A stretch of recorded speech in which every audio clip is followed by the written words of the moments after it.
What's up, guys? Congo here from the second day of DreamHack. So many interviews out already, but we couldn't miss out on a chance to interview our own guy, actually, GoDz. How are you doing today? I'm doing fantastic. I'm a bit tired, but the games kind of keep me awake and keep me excited. Yeah. Since when are you actually awake? This is the longest DreamHack day, and what are the hours you're actually spending on casting today? Today the actual live broadcast started at 10 o'clock, so woke up around 8:30, came over to make sure the sound and stuff was working, and then we're basically we're told we're here to about 2 a.m., but basically we're on schedule today, so we should be done about 1 in the morning or so. So longish day, but it's just one of the 3 days, so it's not too bad. Yeah, very intense event. You've been to a couple. If you compare them, which one was really the most exhausting one? I think every event's different. For me, this is the first time being at a big LAN party. You have computers everywhere, players everywhere. The atmosphere is just something completely unique for me. The first time at Sweden, the first time at a DreamHack. I can't really... There's events like this, there's events like TI2 where it sets a new bar for production, for the quality of games. Then there's events I go to in Southeast Asia where the whole passion for the gamers as well as the players is there. So this is just a whole nother unique experience, and it's something I'm so glad to be a part of. Definitely. You said you didn't experience a lot of LAN party feeling before. Are there no LAN parties in Australia? They are, but they're on a much smaller scale. I've never actually been to one. I've sort of seen pictures. They're normally like a one-day event or one overnight for one night, and it's not really an esports thing. Even though DreamHack isn't purely esports, it's still a major component. I remember them saying they had something like $200,000 in US dollars in total prize pool over all their games. It's really incredible how much they're trying to grow esports as well as make it a fun LAN party. Yeah, definitely. If you compare the Asian LAN events to the more European ones, are there any distinct differences? The main thing with the European ones is the actual production, as well as the way the teams and the players, the casters are looked after, is much higher. In Asia, just largely because of the budget, obviously, it's not something which they can spend as much money on there. Sometimes it's just a general stream. Here you have backdrops, you have a proper studio type environment, so it's much nicer being a part of this kind of quality of broadcast, something which sometimes the Asian LAN events can't do. Definitely. I want to talk to you about the PGF specifically, because over the time, and everybody who follows you on Facebook and Twitter gets to know your passion for Philippine Dota and the Philippine community there. What got you connected to this nation of Dota?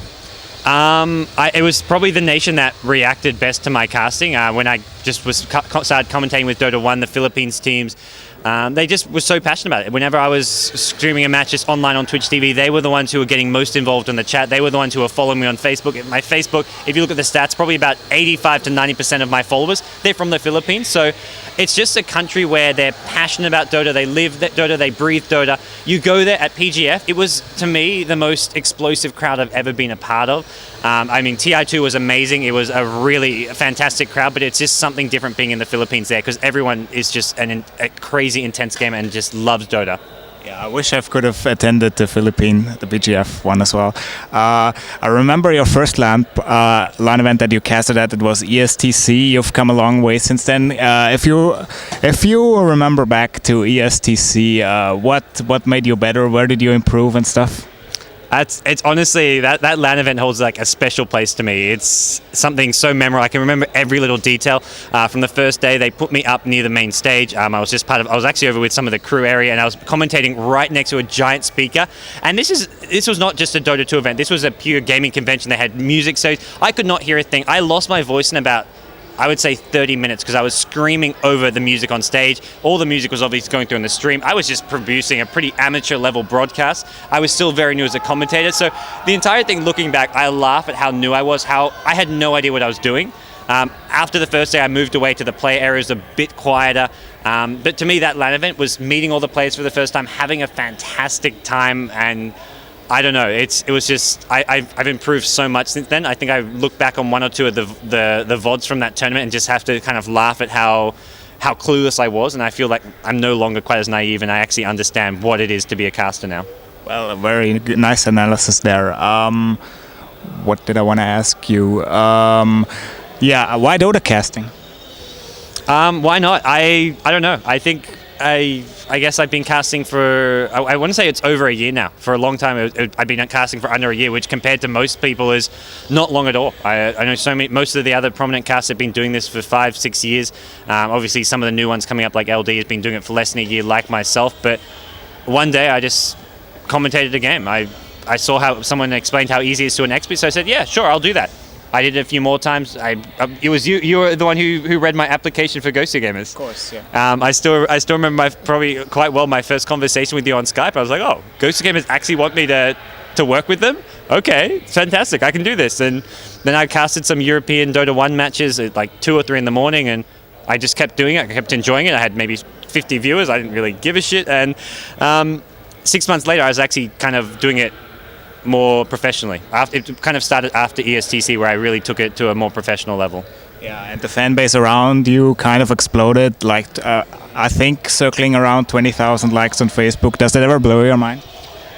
It doesn't blow my mind as much as it does sometimes my family, because for me, I've seen it just grow slowly and steadily. It hasn't just been a sudden fan base just built overnight. Like, you could look at some of maybe your pop stars or whatever they are. It can just be a sudden explosion where they have that one hit. For me, it was very gradual, and as a commentator, it's something I have to do. It's part of my job as a commentator. I have to grow my fan base, work on my PR, so I watch it grow day after day. I obviously keep track of it to some extent. It doesn't really, I mean, what it is or isn't doesn't really matter. I'll cast regardless, but the more people I reach, the better it is for myself as a caster.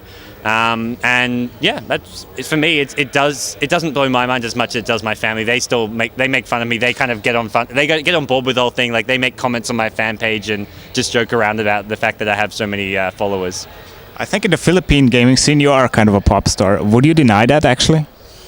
I wouldn't deny it, but I think for sometimes the wrong reason. Like, when I was there was a lot of tension around me. I probably took about, over the 2 days for PGF, I would have had around 800 to 1,000 photos taken with me. Just people come up, but a lot of it comes to this whole Western sensation. They see someone there who's tall, like massive, obviously white-skinned, and they think, wow, he's obviously someone important, and a lot of people recognize me as a commentator. But to me, the local commentators there, they have Trike as well as Lon, who are sort of the local pop stars. They're really the real celebrities. For me, it's more just this, oh wow, he's someone different, he's come from overseas, he has to be important. But I think to some extent I'm considered sort of an international voice of the Philippines Dota scene, but it's not really a full pop star status. Yeah. You mentioned your family. How supportive are they of your casting, and yeah, what role do they play in your success? I'd say the support's been very mixed.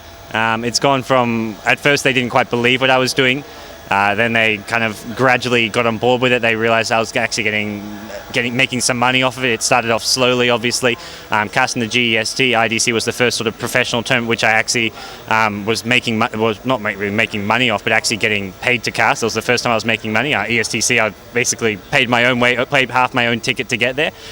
So my family, they gradually started to believe me more and more in what I was doing, and I think when they really started to fully support me and understand was at the International 2. My mum actually flew from Canada to come watch the event. She was there just for the first day, which was kind of, I was like, oh, this is probably, as far as the International is concerned, the quietest day, but she could actually see the production, see the TV stream, yeah. And she linked she showed my dad and all my other family, cousins, uncles, aunts, my grandparents, they linked them all to the stream of the International, and they're like, wow, that's what David does? Okay.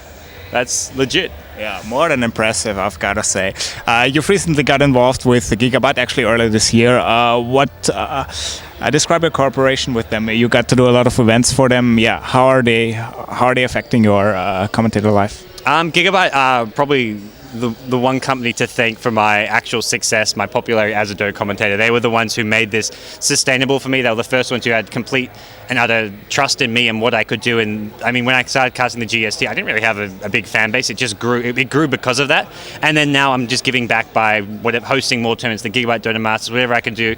I love working with Gigabyte. They're a great company. The manager, the person who does all the management for their Southeast Asian market, Danny, is a great guy. We're actually just good friends now. Whenever I go to Thailand or when I was at PGF, we went there together. We go out for a beer. We have a good time, and it's a very casual relationship. It's not like a professional at all between us. We're good friends. We trust each other. He knows that I'm helping him out a lot, and in return, he's really helped grow my future. I heard Too Good talking on the stage. Is that the sign that we need to stop? Sorry? That we need to stop this interview, and you have to go back. All right. Since Too Good casted, I don't know. Is it time already? Nah, I think it's all right. They had a video playing, but Okay, maybe not. I don't really know, but apparently we may have to stop this interview because I'm late to get back on stage. Yeah, definitely. Just drop your shout-outs and I'll let you get back. Shout out to my family and shout out as always to Gigabyte for so much support, and big shout out to GoDz Gamers, you guys doing the interview and also giving me my first break into casting. Thank you very much.